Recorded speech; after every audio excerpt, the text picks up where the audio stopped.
اس نے کبھی کوئی فلم دیکھی تھی نہ اس طرح کا کچھ. ٹانگیں شل ہونے لگی تھیں, وہ ہلنے کی قابل بھی نہیں رہی تھی, سانس تھمنے لگی, وہ گرنے لگی تھی, پر زین نے اسے بلند کیا, پھر پیچھے نہ ہوا. چند لمحے بعد جب وہ پیچھے ہوا اور سحر کا چہرہ دیکھا تو وہ سفید پڑ چکی تھی. زین کے پیچھے ہٹنے پر پہلے وہ آنکھیں پھاڑے زین کو دیکھنے لگی, پھر اچانک آنکھوں سے آنسو بہنے لگے, وجود میں لرزش تھی. یہ سب بہت عجیب تھا, بہت زیادہ عجیب. وہ زین سے ڈرتی تھی اور زین کی اس حرکت نے مزید خوفزدہ کیا تھا. اس کا دل بہت زیادہ تیز دھڑک رہا تھا اور ہاتھ پاؤں کانپ رہے تھے. ادھر زین کو اپنی رگ و پہ میں عجیب طرح کا سرور سا دوڑتا محسوس ہوا تھا. اس کی کیفیت پر مسکراتے زین نے اسے سینے سے لگا کر اس کی پیٹھ سے ہلائی تو وہ سینے سے لگتی اور زیادہ رونے لگی. یار مجھے ایج ڈفرینس والی نا ناولس بہت اچھے لگتے ہیں, اس لیے نا مجھے شاید زاویار, ارزیق, برآن, ان سارے کریکٹر سے زیادہ نا اس کریکٹر میں مجھے بہت انٹرسٹ ہے شروع سے. میں ماما کو بتاؤں گی. زین کا سارا خمار ایک لمحے میں بھگ سے اڑا تھا. بازو سے پکڑ کر سحر کو پیچھے کیا. کیا بتاؤ گی ماما کو؟ وہ اس کے شوشے پر ٹھنڈی سانس کھینچ کر رہ گیا. یہ جو آپ نے ابھی میرے ساتھ کیا. اس کا سفید چہرہ اب خود بخود گلابی ہو رہا تھا. یعنی وہ اتنی بچی نہیں تھی, یہ سب باتیں جانتی نہیں تھی پر محسوس کر رہی تھی. میں نے کیا کیا ہے؟ دلچسپی سے پوچھا. جو میں ٹچکو کے ساتھ کرتی ہوں. وہ سو کرتی بولتی زین کو ایک اور دھچکا دے گئی تھی. استغفر اللہ, تم ٹچکو کے ساتھ ہی حرکتیں کرتی ہو. صبح ہوتے ہی تمہارے ٹچکو کا بھی کوئی نہ کوئی انتظام کرتا ہوں. وہ منہ میں بڑبڑاتے ایک سیکنڈ تب کر بولا تھا. آپ بہت برے ہیں ملحق بھائی اچھے ہیں.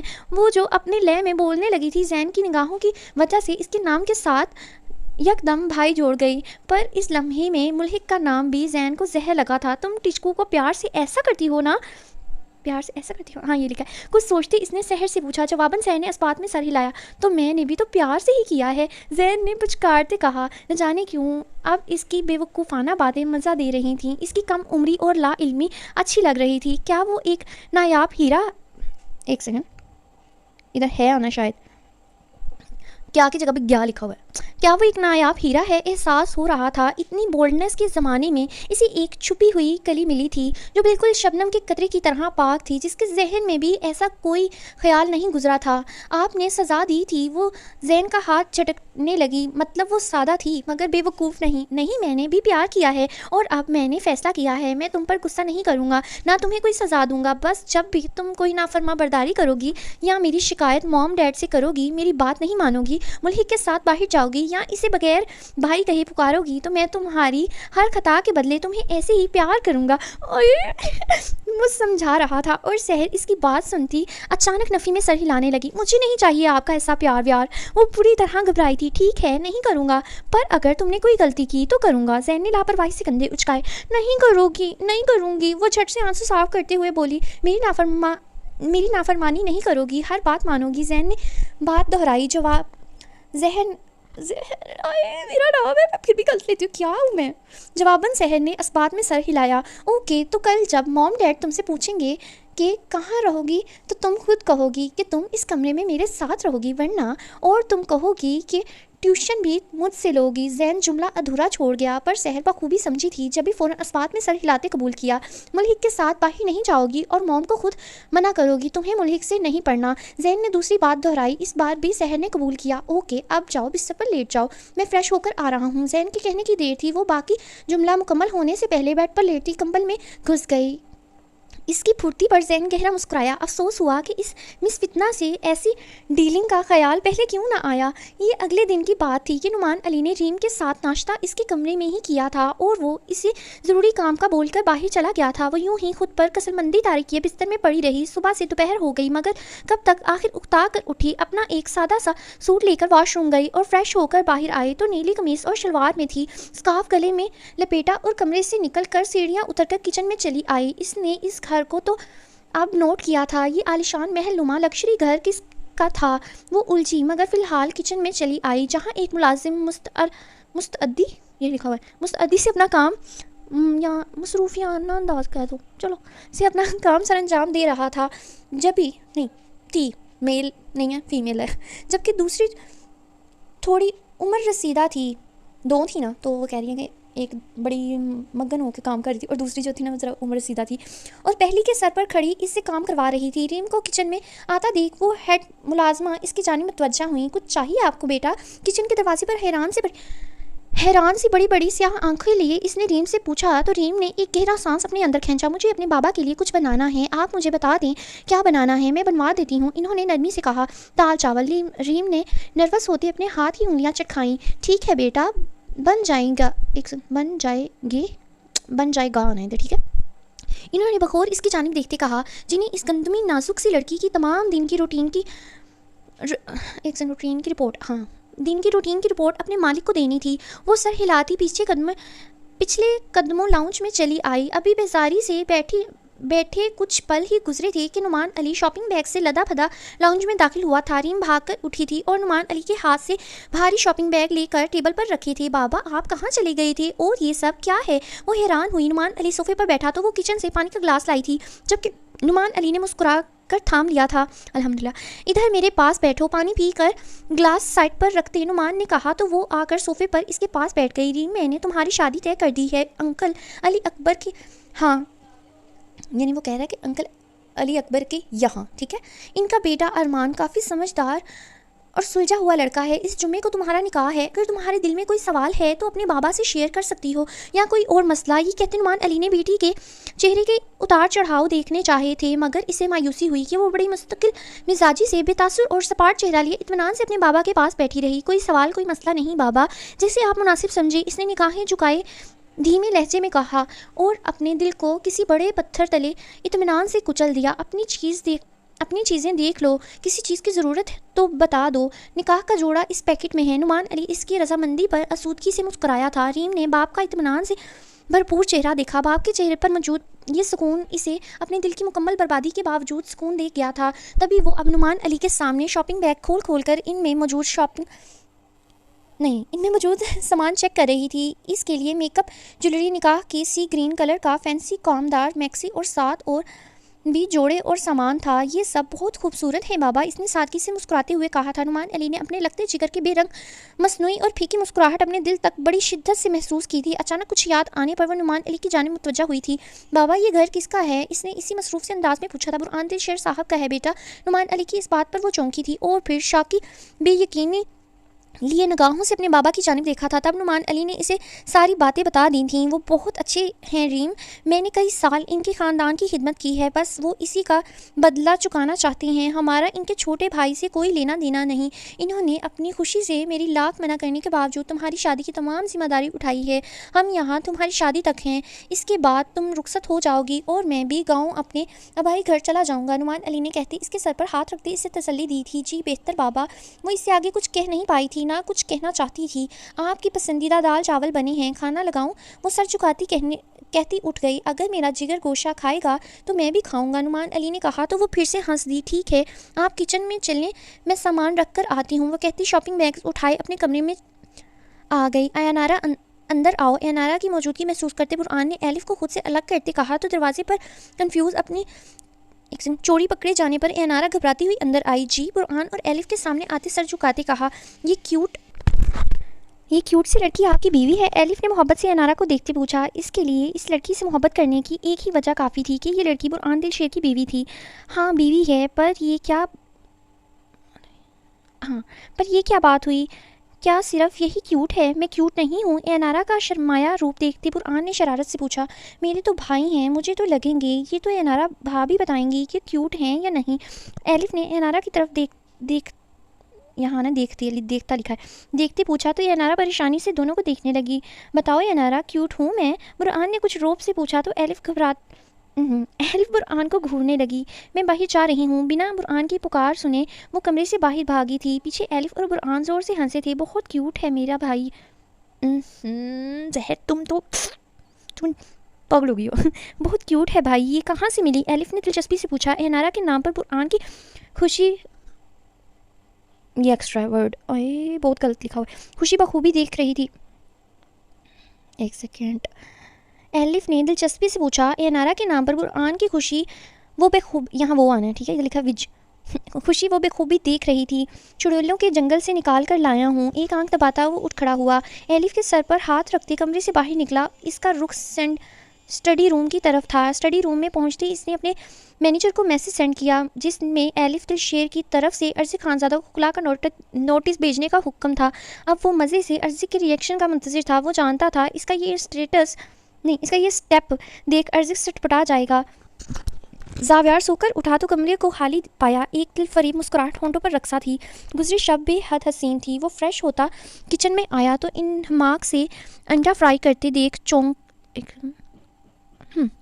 دیکھ چوکھٹ سے بازو ٹکا گیا۔ ایک نظر اس کے حلیے پر ڈالی تو لب دبا کر مسکراہٹ ضبط کی۔ بار بار اس کی بڑی سی شرٹ کے بڑی سی آستین اوپر کرتی وہ جنجلائی ہوئی تھی۔ اسی چکر میں اس کی فیورٹ شرٹ کی آستین بھی گندی کر چکی تھی۔ اتنی بڑی شرٹ ہے یہ، اس میں تو میرے ساتھ ایک اور بھی آ جائے۔ زرمش کی جنجلائی آواز پر زاویار نے آگے بڑھتے یکدم اسے اپنے حصار میں لیا تو زرمش کے منہ سے ہلکی سی چیخ نکلی، پیچھے ہٹیں پلیز، میرا انڈا جل جائے گا۔ شرم پر جنجلاہٹ کا پردہ ڈالتی وہ لاپرواہی سے بولی تھی، ورنہ در حقیقت اس کے لمس پر دل سکڑ کر پھیلا تھا۔ انڈے کی فکر ہے اپنے شوہر کی نہیں جو کمرے سے رو کر آیا ہے۔ زاویار کا لہجہ سنجیدہ ہوا تو زرمش چونکی، پلٹ کر زاویار کا چہرہ دیکھا۔ کیوں روئے ہیں آپ؟ زاویار کے گال پر ہاتھ رکھتے فکر مندی سے پوچھا۔ جبرائیل، اس کی فکر مجھے سکون نہیں لینے دے رہی۔ وہ واقعی غمزدہ تھا۔ یکدم زرمش کو سینے میں بھیجتے رنجیدگی سے کہا، پریشان مت ہوں، سب ٹھیک ہو جائے گا زاویار۔ زرمش نے اسے تسلی دی مگر پھر بری طرح چونکی تھی۔ لیکن یہ جبرائیل کون ہے؟ زرمش کو پھر فکر لاحق ہوئی۔ زاویار اس سے پیچھے ہوتا اس کا چہرہ دیکھنے لگا۔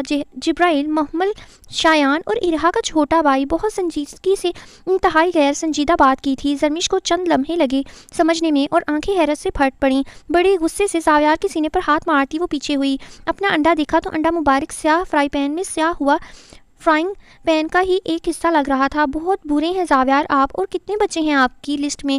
ایک ہی بار بتا دیں، میں ان سب کے نام یاد کر لیتی ہوں، پھر ایک ہی بار ساتھ فکر کریں گے ان کی۔ غصے سے سینے پر ہاتھ باندھتے وہ اکڑی زاویار کو بہت کیوٹ لگی۔ یہ اچھا آئیڈیا ہے، دیکھو سب سے پہلے شایان، پھر ارہا، پھر جبرائیل، پھر ابراہیم، پھر نشا، پھر عائشہ، پھر انابیہ، پھر معیز، پھر رابعہ۔ پھر بولتے بولتے اس کی نظر زرمش پر پڑی جو لال سرخ ہوئی حیرت سے منہ کھولے زاویار کو دیکھ رہی تھی۔ وہ چند پل رکا، پھر ہینا بس اور نہیں۔ زاویار نے مسکراتے کہا، میں کوئی بلی ہوں جو اتنے بچے دوں گی، یا مرغی رکھتی ہوں جو مہینے میں 15 انڈے دے گی؟ جل بھن کے وہ تن کے زاویار کے سامنے آتی ناک پھلاتی بولی جب زاویار نے جھک کر اس کی ناک پر اپنے لب رکھے۔ زرمش پل میں پیچھے ہٹنے لگی۔ یہاں نا پروف رائڈنگ شاید نہیں ہوئی تو نا ناول میں کہیں کہیں نا ایکسٹرا ورڈز ہیں، کہیں ورڈز خراب لکھے ہوئے ہیں، تو اس وجہ سے ذرا اٹک رہی ہوں میں۔ زرمش پل میں سمٹتی پیچھے ہٹنے لگی جب زاویار نے کمر میں ہاتھ باندھتے راستہ بند کر دیا۔ تم صرف اپنی کمر کس لو، خود کو مضبوط کرو مجھے جھیلنے کے لیے، باقی یہ میں تمہیں بتا دوں گا کہ مجھے بہت سارے بچے چاہیے، بالکل تمہارے جیسے کیوٹ جو میری اور تمہاری ناک میں دم کر دیں، اور پھر تم غصے میں میرے پاس ان کی شکایت لے کر آؤ۔ دیکھیں زاویار، جبرائیل نے کپڑے گندے کر لیے، شایان اسکول سے لڑ کر آیا ہے، ارہا نے میرا میک اپ توڑ دیا، وغیرہ وغیرہ، اور پھر رات کو تھک کر میرے پہلو میں لیٹو۔ اور میں پھر سے ابھی وہ بول ہی رہا تھا جب زرمش نے اس کے لبوں پر ہاتھ رکھا۔ اتنے بے شرم آپ کیسے ہو سکتے ہیں زاویار کے سینے پہ چہرہ چھپاتی وہ حقیقتاً چھپنے کی جگہ تلاش کر رہی تھی۔ تمہارے معاملے میں میں بہت احتیاط کرتا ہوں، ابھی تم اپنے لیے میری دیوانگی سے ناواقف ہو۔ معنی خیزی سے اس کے چہرے پر اپنی محبت کے کوسوں قزاز سے رنگ اور وجود پر بے باک نشان دیکھتا وہ زرمش کے بالوں پر لب رکھتا، وہ جذب کے عالم میں اسے خود میں بھیج گیا۔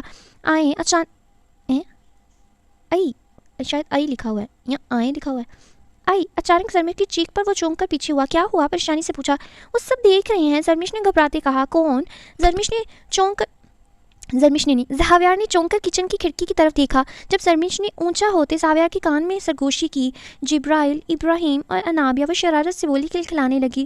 زاویار نے بھرپور مسکراتے زرمش کو بازو میں اٹھا لیا اور فارم ہاؤس کے گارڈن کے حصے میں لے جانے لگا۔ کہاں لے جا رہے ہیں زاویار؟ میرے کپڑے نامناسب ہیں اور ناشتہ، مجھے بھوک لگ رہی ہے۔ وہ زاویار کی غربت کو سوچ کر گھبراتی ہوئی بولی، تمہیں لگتا ہے میری زندگی کی اس حلیے میں تمہیں میرے علاوہ کوئی اور دیکھ سکتا ہے؟ زاویار کے پوچھنے پر وہ اطمینان سے نفی میں سر ہلانے لگی جب نظر سامنے پڑی جہاں لان میں ہی ناشتے کا خوبصورت انتظام تھا۔ ہٹ کی صورت میں سفید جالیوں سے سوئمنگ پول کے کنارے پر نرم کشنز سے بیٹھک بنائی گئی تھی، درمیان میں فریش جوسز رکھے گئے تھے۔ واہ، وہ خوش تھی، اسے کبھی کسی نے سرپرائز نہیں دیے تھے، اور اس قدر حسین صبح تو اس نے سوچی ہی نہیں تھی۔ تھینک یو زاویار، نم لہجے میں کہتی وہ زاویار کے بازو میں ہاتھ ڈالتی اس کی گردن پر لب رکھ گئی۔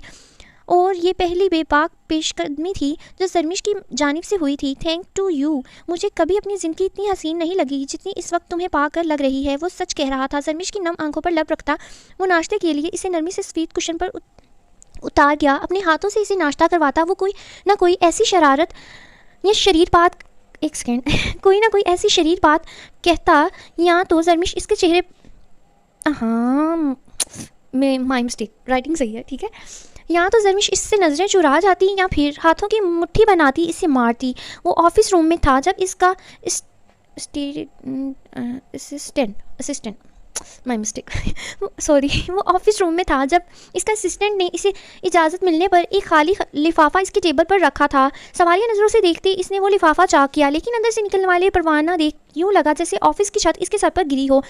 Don't you dear. غصے سے کھلا کے پیپر پھاڑتے وہ جبڑے بھینچ گیا. تیشوا اشتعال سے ٹیبل پر رکھا کانچ کا پیپر ویٹ اٹھاتے زمین پر پھینکا. اس کا دل کیا ابھی جا کر برہان دل شیر کی قبر کھود دے. غصہ اسے ایلف پر بھی شدید آیا کہ یقیناً اس میں ایلف کی رضامندی بھی برابر شامل تھی. پورے آفس روم کا حلیہ بگاڑنے کے بعد وہ ریوالونگ چیئر پر بیٹھ گیا. بہت غلط کیا ہے تم نے ایلف. اگر تم ایسا سوچتی ہو کہ تم یہ سب کر کے مجھ سے دور ہو سکتی ہو تو یہ تمہاری خام خیالی یا خوش فہمی ہے جو میں عنقریب دور کر دوں گا. تمہاری ہمت کو تو داد دینی پڑے گی. تم نے اتنا بڑا سٹیپ اٹھانے کا سوچا بھی کیسے؟ وہ حیران بھی تھا اور غصہ بھی تھا. سمجھ نہیں آ رہا تھا کیا کرے. ایلف اس صورتحال میں اس کنڈیشن میں اتنا بڑا قدم کیسے اٹھا سکتی تھی؟ دل بہت بری طرح دکھا تھا. یہ سب تم برہان دل شیر کی شہ پر کر رہی ہو. تمہاری طبیعت تو میں اچھی طرح صاف کروں گا. تمہارا انتظار کروں no sorry my mistake sorry صاف کروں گا. تھوڑا انتظار کرو. سگریٹ سلکاتے خود سے عزم کیا. ایلف نے بڑی غلطی کی تھی. ایسے کیسے بچ سکتی تھی؟ بیبی کی وجہ سے بہت زیادہ سپیس اور ڈھیل دے دی میں نے تمہیں. پر اب نہیں. آفس سے باہر نکلا تو سٹاف جو توڑ پھوڑ کی آواز سن پریشان تھا فوراً کام میں مصروف ہوا. اپنے اسسٹنٹ کو روم صاف کرنے کا حکم دیتے وہ آفس کی بلڈنگ سے باہر نکل گیا. فون اٹھاتے ایک نمبر پر کال ملائی. برہان دل شیر کے گھر پر نظر رکھو. جو ہی اس کی بہن گھر سے باہر نکلے مجھے انفارم کرنا. اگر برہان دل شیر ایلف دل شیر کا بھائی تھا تو وہ حق رکھتا تھا تو اس سے زیادہ عرضی خانزادہ اس پر حق رکھتا تھا شوہر ہونے کی حیثیت سے. اور یہ حق اس سے ایلف دل شیر بھی اس سے نہیں چھین سکتی تھی. میں آپ کے بیبی کی ممی مامی ہوں گی نا. 2 دن مزید گزرے تھے. ایلف بہت خوش رہنے لگی تھی. خوشی کی ایک وجہ یہ تھی کہ اسے برہان سے معلوم ہوا تھا کہ ارزق نے 2 بار گھر میں آنے کی کوشش کی پر اس بار وہ ناکام رہا اور خلا کا پیپر ملنے کے بعد وہ انگاروں پر لوٹ رہا تھا. اس نے اعتبار نہیں کیا تھا تو یہ سزا اس کا حق تھی. وہ مطمئن تھی کہ زاویار اس سے محبت کرتا تھا اور کچھ دنوں بعد وہ واپس اس کے پاس چلی جائے گی. اور ایک خوشی اپنے بچے کی تھی. ہاں اور میں آپ کے بچے کی پھپھو. ایلف نے دلکشی سے مسکراتے کہا. میری بچی؟ ایلف کی کیفیت اس الفاظ پر اچانک خوشگوار ہوئی. میں اچانک بول رہی تھی لیکن منہ میں ہو رہا تھا ٹھیک ہے. اچانک خوشگوار ہوئی. ہاں کیوں؟ بس جلد از جلد آپ کا بھی کوئی بیبی ہو جائے. مجھے بہت شوق ہے پھپھو بننے کا. ٹیبل صاف کرتی فرح ان کی باتوں پر مسکرا رہی تھی. ہاں ینارا تم بھی جلد از جلد بیبی کر لو پھر برہان باس سے تمہارا رشتہ مزید اسٹرانگ ہو جائے گا. فرح نے تجربہ کاری سے کہا. یار اور کسی کو فکر ہو نہ ہو اینارا کی. فرح کو بہت فکر ہے کہ اس کی برہان کے ساتھ نا رشتہ اسٹرانگ ہو جائے. ٹھیک ہے کیا واقعی؟ اینارا نے خوشی سے پوچھا. وہ وہ کام کرنے کو تیار تھی جس سے برہان اور اس کا تعلق بہت گہرا ہو جائے. ہاں ماں ہی لکھا ہوا ہے یا جسٹ ادھر ہاں ہی آنا ہے. ہاں فرح ٹھیک کہہ رہی ہے بھابھی. اس بارے میں آپ کو برہان بھائی سے بات کرنی چاہیے. ایک بیبی ہو جائے گا تو گھر بھرا بھرا ہو جائے گا. ایلف نے بسکٹ منہ میں ڈالتے کہا تو ینارا سوچ میں پڑ گئی. میں آج ہی اینجل باری سے بات کروں گی. وہ بہت سوچنے کے بعد گویا ہوئی. یوں تو وہ چند دن سے ایک کمرے میں رہ رہے تھے پر ینارا کو یہ بات پوری طرح کھٹکتی تھی کہ برہان اسے گریز کرتا تھا. اس کے قریب نہیں آتا تھا. برہان کا خود سے دور رہنا اس کے لیے باعث تکلیف تھا. وہ اب یہ بات شدت سے محسوس کرنے لگی تھی. ہاں مگر اس وقت فرح یا ایلف کے پاس ایلف کے ساتھ شیئر نہیں کر سکتی تھی. ان کی باتیں دیر تک جاری رہیں. پھر ایلف اپنے کمرے میں چلی گئی اور فرح انیکسی میں. اینارا اپنے کمرے میں بیٹھی برہان کی منتظر تھی پر یہ انتظار طویل تر ہوتا گیا کہ رات نے ایک کا ہندسہ پار کر لیا. نیند آج آنکھوں سے کوسوں دور تھی. بس وہ خوفزدہ ہونے لگی تھی. آخر برہان کیوں اس کی ذات کی نفی کر رہا تھا؟ کیا اس کی ذات کی حقیقت برہان کو قدم اس کی جانب بڑھانے سے روک رہی تھی؟ دل شدید رنج و غم میں مبتلا تھا. جب